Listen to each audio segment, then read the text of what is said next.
Bismillahirrahmanirrahim. Allahumma sholli ala sayyidina Muhammadin wa ala alihi wa sahbihi ajmain, amma ba'du. Jalanallahu ayyakum min ahlil khairi wa sa'ada fid dini wad dunya wal akhirah.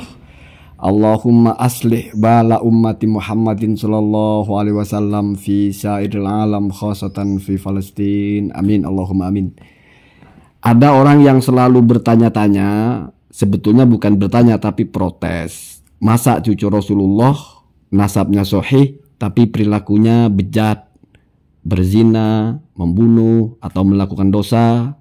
Masa cucu Rasulullah menjadi pemicu kerusakan? Masa cucu Rasulullah begini begitu? Lalu ini dijadikan alasan, itu bukti mereka bukan cucu Rasulullah. Sekarang saya akan jawab secara ilmiah.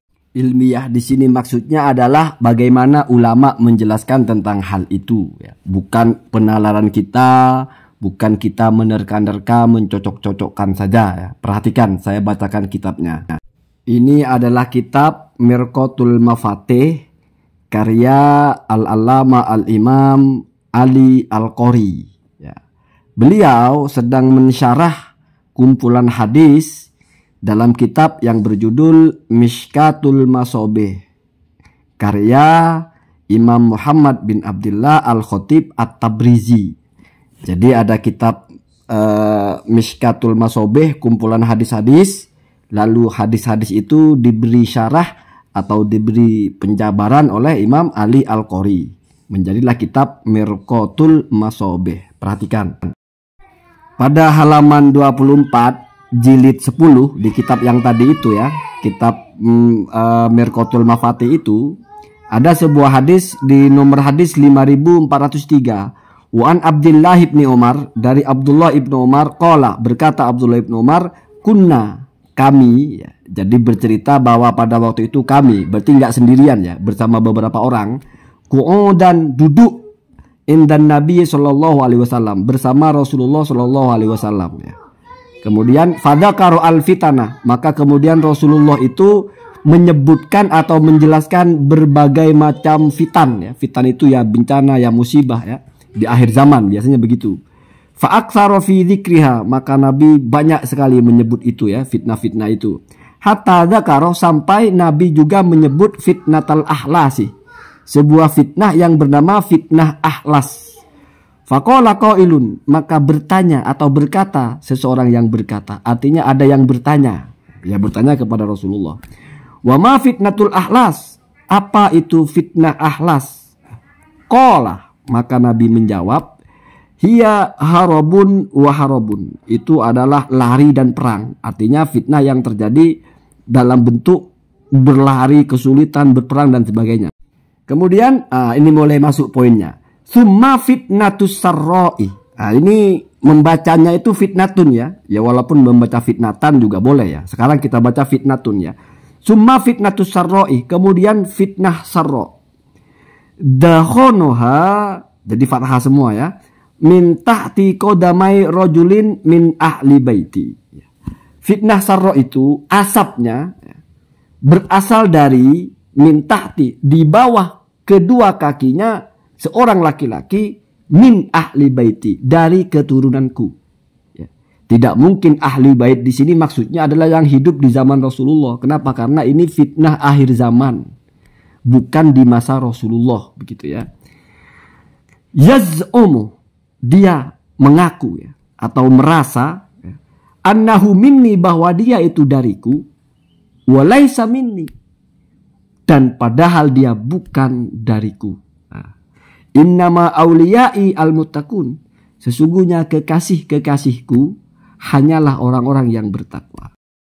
Tsumma yastolihun nasu ala rajulin kawarikin ala dilain. Kemudian manusia itu berkumpul atau berbaiat kepada seorang pemimpin sebagaimana tulang rusuk bertemu dengan tulang pinggul ya. Itu masalah lain ya. Kita fokus di fitnah sarra', karena itu yang menjadi tema kajian kita kali ini. Coba perhatikan, ini adalah syarah dari Imam Ali Al-Qori yang ada dalam kitabnya Mirqatul Mafatih. Sementara hadis tadi itu ada dalam kitab yang disyarah, yaitu Mishkatul Masabih. Summa fitnatus sarra'i, kemudian fitnah sarra. Birraf'i, ai huwa birraf'i, dibacanya dengan rofa. Jadi dibacanya summa fitnatuh asyarra ya. Jadi etaknya itu rofa ya, dengan dhamma. Atfun, dia menjadi atof ala harobin, kepada lafat harob ya. Jadi kan ketika qala qailun, orang bertanya kepada Nabi, ma hiya fitnatul ahlas, apa itu fitnah ahlas? Qala, Nabi menjawab, harobun wa harobun. Nah, dan summa fitnatus sarra, berarti karena huruf atofnya itu setelah dua kata itu, maka dianggaplah ini atof kepada kalimat sebelumnya, harobun ya. Kemudian bihasbil makna ya, dari sisi secara makna. Artinya maksud dari redaksinya itu memang ini kembali ke sebelumnya, begitu ya. Faka'annahu qala, maka seolah-olah Nabi itu bersabda, atau seolah-olah ini dikatakan ya, wa fitnatul ahlasi harobun wa harobun wa fitnatus sarra. Jadi sebetulnya fitnah sarra ini bisa masuk ke dalam jenis dari fitnah ahlas. Maka ketika Sayyid Mudakori itu mengatakan sahabat bertanya apa itu fitnah sarra, ya tidak mungkin. Kenapa? Karena dari satu fahaman hadis ini, fitnah sarra itu adalah jawaban Nabi dari apa itu fitnah ahlas. Ya, kalau mau dimaknai begitu ya. Jadi sahabat bertanya apa itu fitnah ahlas, Nabi menjawab harobun wa harobun wa fitnatus sarra. Itu semuanya masuk dalam kategori fitnatul ahlas. Kita lanjutkan ya, pelan-pelan ya. Wa fi nuskhotin, dan ada di dalam sebagian nuskhoh atau salinan ya, bin nasbi dibacanya nasob, berarti summa fitnatas sarra. Jadi fokus di fitnah itu ya. Atfan, dalam keadaan menjadi atof ya, atau sebagai atof ala fitnatil ahlas, kepada lafat fitnatul ahlas. Sebagaimana tadi dalam hadisnya hatta dzakara fitnatal ahlasi, berarti jadi maf'ul bi, makanya dibaca fitnata begitu ya. Karena ini dianggap juga kembali kepada fitnah yang itu, maka dibacanya summa fitnata as-sarra. Ini masih masalah nahunya ya. Kemudian wal muradu bis-sarra'i, adapun yang dimaksud dengan as-sarra, an-na'ma'u adalah nikmat-nikmat, allati di mana tasurruh, nikmat-nikmat itu membahagiakan, an-nasa kepada manusia, minas sihati berupa anugerah atau nikmat kesehatan, warrokhoi dan kelapangan. Jadi kebalikannya paceklik ya. Jadi subur, musim murah rezeki. Wal afiyati, dan terhindar dari penyakit. Jadi afiyah itu sehat, wal afiyat kan sehat yang tidak ada sakit-sakit ya. Dipertegas lagi di sini, terhindar juga dari apa? Minal balai, dari bencana, bencana alam, wal wabai dan wabah, ya, penyakit dan sebagainya. Jadi itu fitnah sarra itu ya, fitnah yang berupa nikmat-nikmat yang menyenangkan, nikmat-nikmat sehat, banyak rezeki, tidak ada tekanan dan sebagainya. Nah, itu yang pertama. Wa udifat, dan lafat fitnah itu dimudofkan ila sarra'i, kepada lafat as-sarra, li'anna sababa, karena yang menjadi sebab fi wuku'iha, di dalam terjadinya fitnah itu, irtikabu al-ma'asi, adalah terjadinya perbuatan-perbuatan maksiat ya, bisa babi kathrotit tanah umi, karena banyaknya nikmat. Jadi lafat fitnah dimudofkan kepada sarra karena sarra itu atau nikmat-nikmat itu menjadi penyebab terjadinya fitnah itu. Jadi banyak maksiat dilakukan karena ada kesempatan, ada kelapangan rezeki, ada kesehatan badan dan fisik ya. Jadi ini relevan dengan akhir zaman, orang-orang sudah maju ya, duit banyak, badan sehat, kesempatan ada, dan nikmat-nikmat itu malah menjadi pemicu orang melakukan dosa. Ya, itu namanya fitnah sarra ya. Auli annaha tasurru al-adu, atau karena fitnah itu membahagiakan musuh. Ya, kalau kita orang Islam sudah terlena dengan begitu, maka musuh-musuh Islam akan bahagia dengan itu.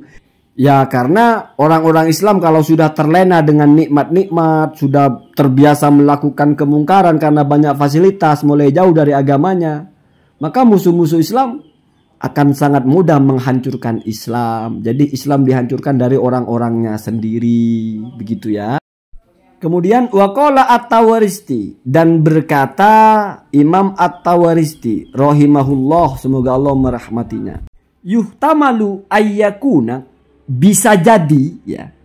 Yuhtamalu itu artinya ada makna lain, ayyakuna sababu wuku'in nasi fi tilkal fitnati wabtilaihim biha, adanya penyebab manusia terjebak ya, dalam fitnah ini ya, dan atau manusia itu diuji dengan fitnah ini. Apa itu penyebabnya? Atharo an nikmati, efek ya, atau pengaruh ya, atau ya efek ya dari nikmat itu. Faudifat, maka lafat fitnah dimudofkan ila as-sarra'i, kepada lafat as-sarra, yakni bermaksud ya yakunu at-tarkibu ya, jumlah ini atau tarkib ini min qabili idofati syai'ih ila sababihi, yaitu dari sisi mengidofahkan sesuatu kepada sebabnya. Jadi fitnatun itu sesuatu, asaro penyebabnya atau sebabnya. Kalau dalam bahasa Indonesia kita biasa mengenal luka bakar. Jadi kata luka disandarkan kepada bakar, itu maksudnya adalah luka akibat bakar atau terbakar, begitu ya. Fitnah sarro, sebuah bencana akibat banyak nikmat. Gitu ya. Jadi bahasa itu ada kemiripan-kemiripan juga ya. Jadi ada satu kata disandarkan kepada kata yang lain di mana hubungannya adalah sebab akibat, begitu ya. Kemudian wayuh tamalu, dan bisa juga mengandung makna ayyakuna sifatun lil fitnati faudifat ilaiha idofata masjidin al jami'ah. Saya baca begitu ya. Atau kalau mau dibaca idofata masjidil jami'i, boleh ya. Wa yuhtamalu, dan dimungkinkan juga ayyakuna, ada sifatun lil fitnati, sarro itu atau nikmat itu adalah sifat untuk fitnah. Jadi fitnah yang bersifat sarro, kira-kira begitu. Faudifat, maka diidofahkanlah ya fitnah itu ilaiha kepada sarro. Idofata masjidil jami'i, sebagaimana bentuk idofah lafat masjidul jami. Jadi itu kan artinya masjid yang luas atau masjid yang terkumpul atau terpusat. Mestinya kan kata itu susunan naat man'ut ya. Masjid yang sifat dan mausuf, tapi di sini ditarkib sebagai idofah, disandarkan kepada sifatnya ya. Apa sifat disandarkan mausuf disandarkan kepada sifatnya gitu ya. Masjidul jami, kalau dibaca idofata masjidil jami. Kalau idofata masjidin berarti seperti mengidofahkannya lafat masjid al jami'ah kepada lafat al jami, menjadi masjid jami atau masjidul jami. Jadi kan itu sifat masjid yang luas gitu ya, atau masjid yang terpusat. Jadi kalau tadi itu idofah sebab kepada akibat, kalau ini idofah sifat kepada mausuf ya, atau terbalik ya. Jadi kalau fitnah itu sebagai akibat, sarro sebagai penyebab, berarti akibat diidofahkan atau disandarkan kepada sebabnya. Di sini masjid sebagai mausuf yang disifati, jami sebagai sifatnya, berarti mausuf disandarkan kepada sifatnya. Gitu ya. Ya kalau dalam bahasa kita mungkin buku merah ya, ya buku yang merah kan begitu mestinya. Atau tembok putih ya, itu kan tembok yang berwarna putih kan begitu ya. Wa yuradu, dan dimaksudkan minha dari idofah ini ya, dari idofahnya fitnah kepada sarro, fitnah tu sarro itu likasroti asyururi wal mafasidi, karena banyaknya keburukan dan kerusakan. Jadi fitnah yang merajalela ya, kerusakan yang merajalela. Wa min dzalika, dan sama dengan hal itu atau sebagian dari hal itu qauluhum, sebagaimana sering dikatakan oleh mereka atau oleh orang-orang, qafahu sarraun idza kanat wasi'atan. Qafahu itu Saya jadikan sebagai mubtada'nya saja ya. Silakan kamu salahkan ya. Sarraun khobarnya. Jadi sering orang berkata kofahu dari kata kofa ya. Huhnya itu seseorang. Kalau dalam bahasa kita kofa itu adalah legasi ya, legacy ya, atau peninggalan terakhir ya. Ibaratun an akhiri kulli syai'in, itu makna kofa ya. Peninggalannya apa itu? Sarraun adalah sarra. Apa maksudnya ya? Idza kanat wasi'atan, apabila peninggalannya itu adalah meluas ya. Jadi peninggalannya ini berarti baik ya, hal yang baik. Peninggalannya itu adalah anugerah-anugerah yang sangat meluas, artinya bisa dinikmati banyak orang. Yakni dimaksudkan atau bermaksud atau maksudnya ya, dengan tarkib idhofah seperti ini, di mana as-sarra adalah sifat dari fitnah, berarti idhofat mausuf kepada sifat. Yakunu takdiru, maka adalah bentuk perkiraannya ya. Jadi ini biar kita belajar nahu juga ya. Dalam nahu itu wala yudhofus mun lima bihi tahat, tidak boleh idhofah dengan idhofah itu antara satu hal. Artinya mudhof dan mudhof ilaih itu harus dua hal. Sementara sifat dan mausuf itu adalah satu hal ya. Artinya bukan dua barang gitu. Tidak bisa sifat dan mausufnya itu saling nyandar, tidak bisa, kan begitu. Maka kalau ada begitu dalam alfiyah itu mesti ditakwil. Ketika ditakwil maka berarti ada bentuk perkiraan seperti apa. Maka dijelaskan di sini maksudnya adalah kalau digunakan idhofah sifat ke mausuf tadi ya, saya mungkin terbalik-balik mausuf ke sifat tadi itu, maka bentuknya adalah fitnatul hadisati as-sarra'i. Jadi as-sarra itu bukan menyifati fitnah, tapi menyifati lafadz al-hadisah. Fitnah kejadian atau berupa kejadian as-sarra, di mana kejadian itu bersifat as-sarra atau peristiwa as-sarra ya.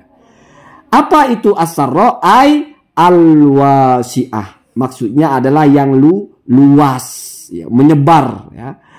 Allati di mana ta'ummuh melebur ya, menyebar ya, meliputi al-kafatah secara kafah keseluruhan, minal khosoti kepada kelompok-kelompok yang tertentu, wal amati dan juga kepada kelompok secara umum. Jadi ini masih fokus di nahu sebetulnya. Jadi fitnatus sarra itu bisa idhofah sebab kepada akibat, bisa sifat kepada mausuf. Kalau sebab kepada akibat maka berarti fitnah yang disebabkan oleh as-sarra. Kalau sifat kepada mausuf maka sebetulnya bukan menyifati fitnah as-sarra itu, tapi menyifati lafadz yang dibuang. Maka dikira-kirakanlah ada lafadz al-hadisah, sehingga menjadi fitnatul hadisati as-sarra'i. Itu ada ya, saya bukan mengarang-arang ya. Anda baca coba di salah satu syarahnya Alfiyah, sama dengan masjidul jami'i. Jadi al-jami itu memang sifat, tapi mausufnya bukan masjid ya. Bentuk aslinya masjidul makani al-jami'i. Jadi al-jami itu mensifati al-makannya. Fitnatul hadisati as-sarra'i. Jadi as-sarra' bukan menyifati fitnah, tapi menyifati apa tadi? Al-hadisah. Itu perbedaan pendapat. Kalau Imam Al-Farra, ulama-ulama Kufah membolehkan saja ya. Sesuatu yang maknanya satu itu boleh diidhofakan selama lafadznya beda. Maksudnya maknanya satu itu yang kita maksudkan satu hal. Contohnya begini, darul akhirah. Dalam Al-Qur'an ada wala darul akhirah. Darul akhirah itu kan dua lafadz. Darun kan rumah bahasanya ya. Akhirah akhirat. Maksudnya kan ya akhirat, bukan bicara rumah toh. Artinya dari dua kata itu maknanya ya satu, tapi bentuknya darul akhirah, rumah akhirat. Ya maksudnya ya akhirat, kan begitu. Artinya makna itu maksud yang ingin kita sampaikan ya alam akhirat. Tetapi kata Al-Farra itu ya darul akhirah ya maknanya akhirat. Artinya kita ngomong akhirat dengan darul akhirat itu sama. Karena sudah maklum, itu boleh-boleh saja. Selama lafadznya tidak sama, darun dengan akhirah. Begitu juga seperti yaumul khamis. Ya hari Kamis kan dua kata disandarkan, tapi maksudnya kan ya satu, ya hari Kamis itu. Makanya tanpa perlu ditakwil-takwil boleh begitu ya, gitu ya. Nah, baru kita masuk kepada inti permasalahannya ya. Jadi dari tadi ini kita masih berbicara tentang nahunya sedikit-sedikit, itulah namanya sarah ya, luas ya. Sampai di mana tadi ya? Di mana fitnah itu ya kejadiannya atau menimpanya kepada semua orang. Ya. Al-khos al-am, mau yang orang-orang tertentu atau orang-orang secara keseluruhan. Itulah disebut dengan fitnatus sarro. Kalau sarro diartikan sebagai luas, berarti fitnah yang meluas. Kalau diartikan sebagai nikmat, oh tidak bisa diartikan sifat. Kenapa? Karena itu lebih cocok yang atas sebagai penyebabnya. Begitu ya. Kemudian wa qauluhu, dan sabda Nabi dakhonuha bi fathataini, dua-duanya dibaca fathah ya. Mestinya itu dua harkat pertama. Kenapa? Karena dalam nahu itu kalau harkat terakhir itu sudah maklum sesuai dengan dia manzilah i'rabnya sebagai apa. Mesti kalau ada menjelaskan harkat itu, kalau enggak menjelaskan harkat huruf pertama dan kedua atau ketiga, tapi tidak menjelaskan huruf akhir. Kalaupun menjelaskan huruf akhir, mesti dijelaskan tentang problematika i'rabnya seperti tadi, fitnatun, apa fitnatus sarro, apa fitnatas sarro. Nah ini dakhonoha. Jadi dal dan kho dibaca fathah. Makanya bi fathata ini. Yaitu dengan dua fathah ya. Kalau haknya nggak dihitung ya. Kalau nunnya juga itu menjadi dhammah karena rofa ya. Mubtada kan. Kemudian ai maksudnya isaratuha wa haijanuha. Ya, jadi asapnya itu yang dimaksud adalah pemicunya. Ya. Pemicu atau penyebabnya. Pemicu dari fitnah atau penyebab dari fitnah itu. Tapi Nabi menggunakan bahasa dakhonuha. Kemudian wasyabbaha biddahoni, dan Nabi mengumpamakan pemicu itu biddahoni dengan kalimat asap atau dengan kata asap ya, alladzi yartafi'u, yang melambung, membumbung ya. Maksudnya asap yang naik ke atas itu. Sebagaimana diumpamakan juga al-harabu. Al-harabu itu al-halaku ya, kehancuran atau kebinasaan ya. Binarih dengan api. Jadi ini kan agak muskil sebetulnya kalau kita tidak memahami dengan tepat ya. Asap itu kan akibat daripada api. Mestinya posisinya asap itu bukan pemicu, tetapi adalah akibat. Pemicunya adalah api. Sementara di sini sedang bicara pemicu, tapi kok menggunakan asap? Nah, jawabannya sederhana saja.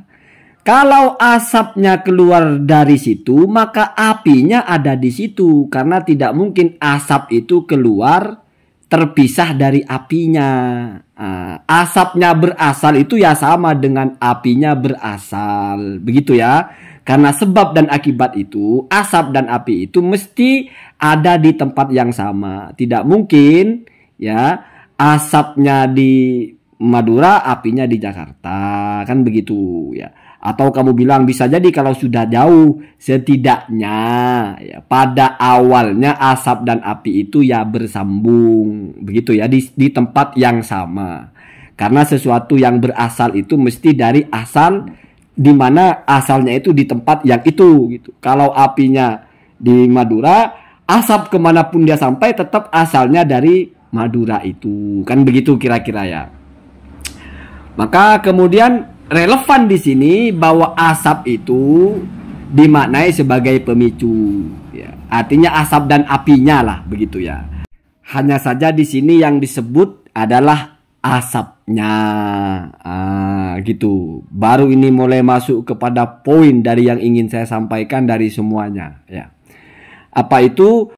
Wa innama qala min tahti qadamai rajulin min ahli baiti tambihan ya. Jadi kalau mengartikan wa innama itu jangan langsung dan hanya ya, repot nanti ya. Dan Nabi menyabdakan min tahti qadamai rajulin min ahli baiti tambihan, hanyalah untuk memberi peringatan, begitu ya. Apa artinya min tahti qadamai rajulin min ahli baiti? Asapnya itu berasal dari bawah kedua kaki seorang laki-laki dari keturunanku, ya, dari ahli baitku. Ya. Jadi asapnya berasal di situ, berarti apinya juga dari situ. Karena di sini bukan berada, tapi berasal. Ya. Ingat, jadi kamu tidak boleh berkelit. Asap di mana? Berada di Jakarta. Iya, tapi apinya di mana? Darinya dari mana? Kalau apinya di Madura, maka asap dimanapun itu dari Madura. Kalau asapnya dari bawah kedua kaki orang itu, maka apinya mesti dari situ. Gitu ya. Inilah baru kita bisa paham. Ya. Mungkin kamu punya pemahaman yang lain dari ini, silahkan. Mungkin ada kitab lain yang menjelaskan berbeda, ya silahkan ya. Tetapi saya baca seperti yang saya pahami begini ya. Kan seru misalnya ada orang ngajak saya debat lah atau diskusi lah tentang masalah ini gitu. Jadi kita benar-benar bicara kitab gitu ya. Nggak bicara opini apalah ini itulah ya. Nggak seru kalau begitu ya. Saya baca dulu biar utuh ya. Biar ketemu maksudnya itu ya. Ala annahu, bahwasanya huwallazi yas'a. Annahu itu berarti ahlu bait itu. Rajulun min ahli baiti itu. Bahwasanya laki-laki dari ahli baitku itu, huwa dia itu, alladzi adalah orang yas'a, di mana alladzi itu berupaya atau mengusahakan ya, fi isaratiha, di dalam mewujudkan fitnah itu. Jadi maksudnya dia yang memicu ya, atau yang mengupayakan agar terjadi fitnah itu, atau yang menjadi penyebabnya. Atau bisa jadi ila annahu, maksudnya adalah bahwasanya ahlu baitku itu yamliku amroha, yang menguasainya.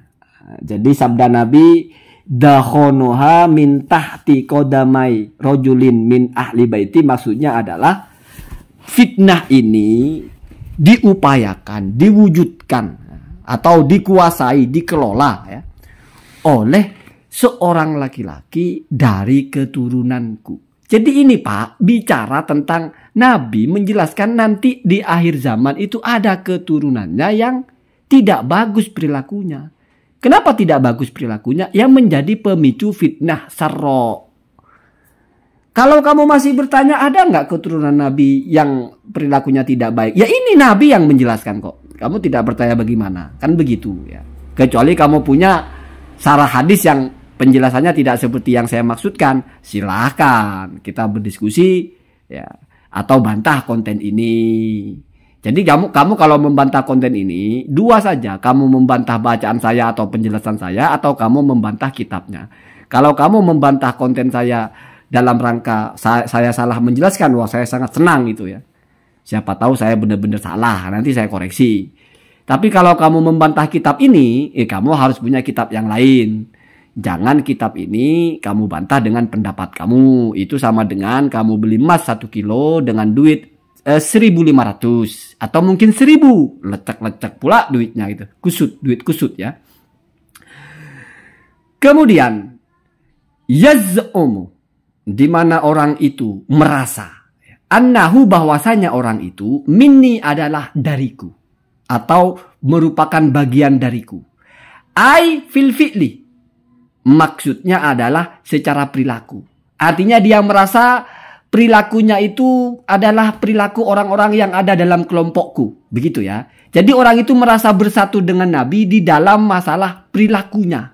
Merasa saya berasal dari Nabi dalam masalah perilakunya. Bisa jadi juga dia mengira perilaku itu adalah perilaku yang diajarkan Nabi. Wa in kana minni fin nasabi. Walaupun memang iya, orang itu dariku secara nasab. Ya. Maka inilah yang disirotkan yaz'um. Yaz'um itu sama dengan mengaku-ngaku. Jadi dia itu dihukumi mengaku-ngaku ketika bicara tentang perilakunya. Bukan nasabnya. Karena kalau sudah nasabnya di sini dipertegas wa in kana minni fin nasab. Maka kalau ada orang begitu mengaku keluargaku, itu hitungannya mengaku-ngaku. Kalau dilihat dari sisi pekerjaannya. Walaupun dia asli dariku secara nasab begitu ya. Jadi misalnya ada orang mengaku keturunan Rasulullah, nasabnya benar, tapi perilakunya tidak baik. Maka ucapan orang ini dihukumi mengaku-ngaku. Tapi bukan mendustakan nasabnya. Nasabnya tetap. Karena perilakunya itu ditolak oleh Rasul. Sehingga tidak berhak mengaku sebagai bagian dari Rasulullah atau keluarga Rasulullah SAW.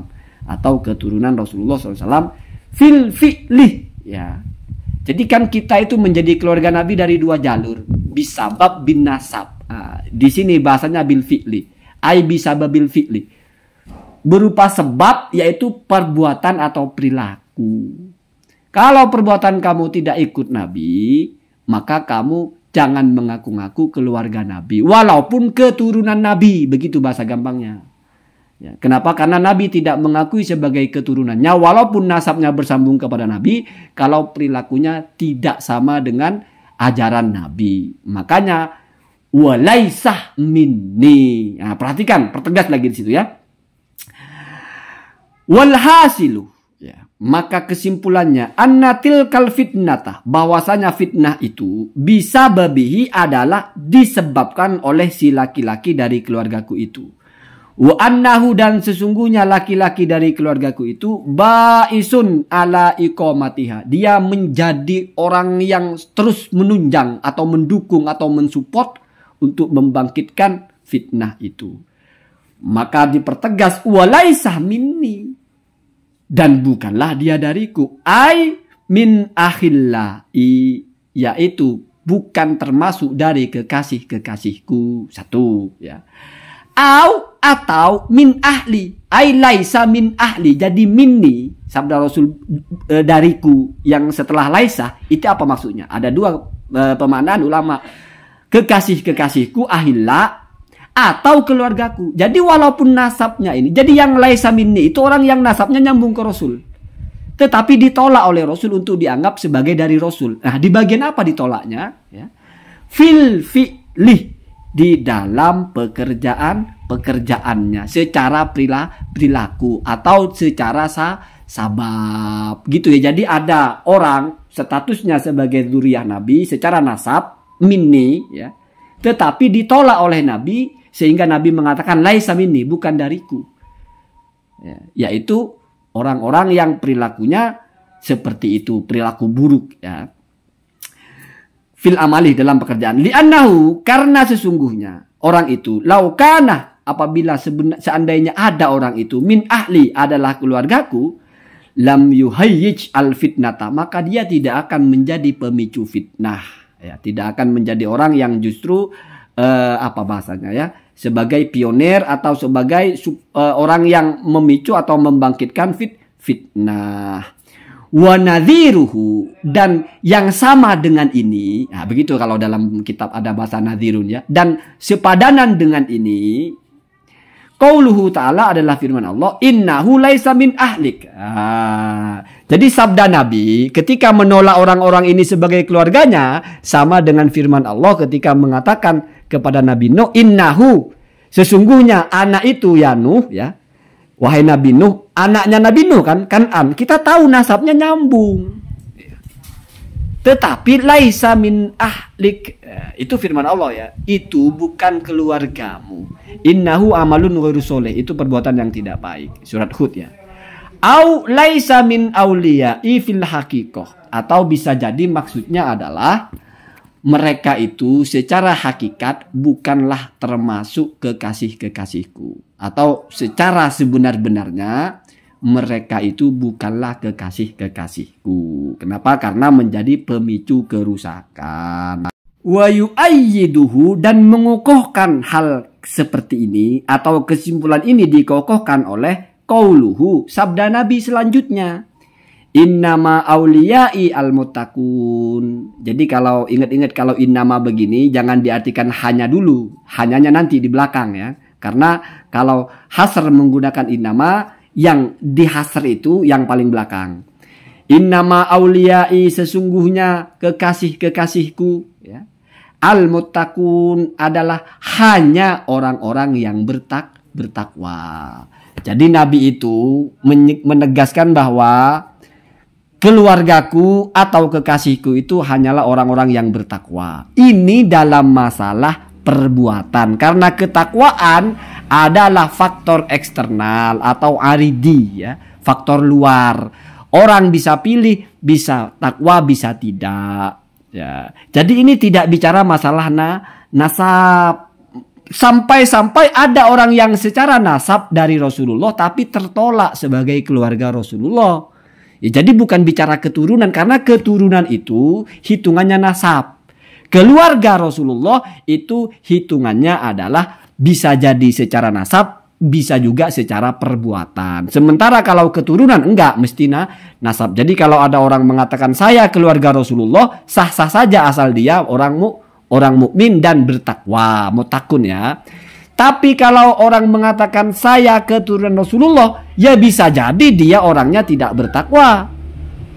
Kenapa? Karena keturunan itu nasab. Kalau keluarga itu kalau kepada Rasul bukan hanya nasab, tapi juga bisa orang menjadi keluarga dari jalur perbuatannya. Sebetulnya ada ya kitab yang lebih spesifik bahas ini, tapi nanti saya lanjutkan di bagian kedua, ini sudah panjang sekali ya.